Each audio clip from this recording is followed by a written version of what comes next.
ಈ ನಾಡಿನ ಸರ್ವ ಜನತೆಯಲ್ಲಿ ಮನವಿ ಮಾಡಿಕೊಳ್ಳೋದೇನಂತಂದರೆ, ಈ ನಾಡಿನ ಪ್ರಖ್ಯಾತ ಜನಕವಿ ಮತ್ತು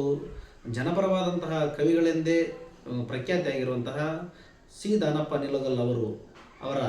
ಪುತ್ರರಾದಂತಹ ಪ್ರಶಾಂತ್ ದಾನಪ್ಪ ಅವರ ಒಂದು ಚೊಚ್ಚಲ ಕೃತಿ ಅಂಬೇಡ್ಕರ ಯಾರು ಅಂಬೇಡ್ಕರ ಎನ್ನುವ ಕೃತಿಯ ಅನಾವರಣ ಕಾರ್ಯಕ್ರಮ ಮತ್ತು ಜನಾರ್ಪಣೆ ಕಾರ್ಯಕ್ರಮ ಇದೇ ದಿನಾಂಕ 13 ಭಾನುವಾರದಂದು ಸಿಂಗನೂರಿನ ಟೌನ್ ಹಾಲ್ನಲ್ಲಿ ನಡೆಯಲಿದ್ದು, ಈ ಒಂದು ಪ್ರಶಾಂತ್ ದಾನಪ್ಪ ಅವರು ಶೋಷಿತ ಸಮುದಾಯದ ಪರವಾಗಿ ಮತ್ತು ದುಡಿಯುವ ಜನರ ಪರವಾಗಿ, ಮಹಿಳೆಯರು, ಕಾರ್ಮಿಕರು, ರೈತ ಎಲ್ಲ ವರ್ಗದ ಜನರ ಪರವಾಗಿ ಒಂದು ಸ್ವರಚಿತವಾದಂತಹ ಹಲವಾರು ಹಾಡುಗಳನ್ನು ರಚಿಸಿ ಜನರಿಗೆ ಈಗಾಗಲೇ ಅವರು ತಲುಪಿಸಿದ್ದಾರೆ. ಆ ನಿಟ್ಟಿನಲ್ಲಿ ಮತ್ತು ಈ ದೇಶದಲ್ಲಿ ಮತ್ತು ಈ ನಾಡಿನಲ್ಲಿ ನಡೆಯುವಂತಹ ಎಲ್ಲ ದೌರ್ಜನ್ಯಗಳ ವಿರುದ್ಧ, ಎಲ್ಲ ಶೋಷಣೆಯ ವಿರುದ್ಧ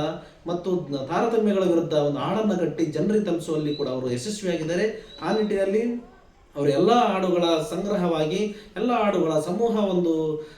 ಕೃತಿಯನ್ನು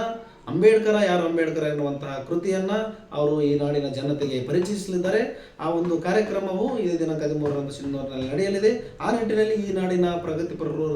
ಬುದ್ಧಿಜೀವಿಗಳು, ದಲಿತರು, ಶೋಷಿತರು ಮತ್ತು ವಿದ್ಯಾರ್ಥಿ ಜನರು, ಮಹಿಳೆಯರು, ಕಾರ್ಮಿಕರು ಎಲ್ಲ ವರ್ಗದ ಜನತೆ ಕೂಡ ಒಂದು ಕಾರ್ಯಕ್ರಮದಲ್ಲಿ ಭಾಗವಹಿಸಿ ಈ ಒಂದು ಪುಸ್ತಕ ಬಿಡುಗಡೆ ಕಾರ್ಯಕ್ರಮವನ್ನು ಯಶಸ್ವಿ ಮಾಡಬೇಕಂತೇಳಿ ಈ ಮೂಲಕ ನಾಡಿನ ಸಮುದಾಯಕ್ಕೆ, ಸರ್ವ ಜನತೆಗೆ, ದಲಿತ ವಿದ್ಯಾರ್ಥಿ ಪರಿಷತ್ ಜಿಲ್ಲಾ ಸಮಿತಿ ರಾಯಚೂರು ವತಿಯಿಂದ ನಾವು ಕರೆಯನ್ನು ಕೊಡ್ತಾ ಇದ್ದೀವಿ.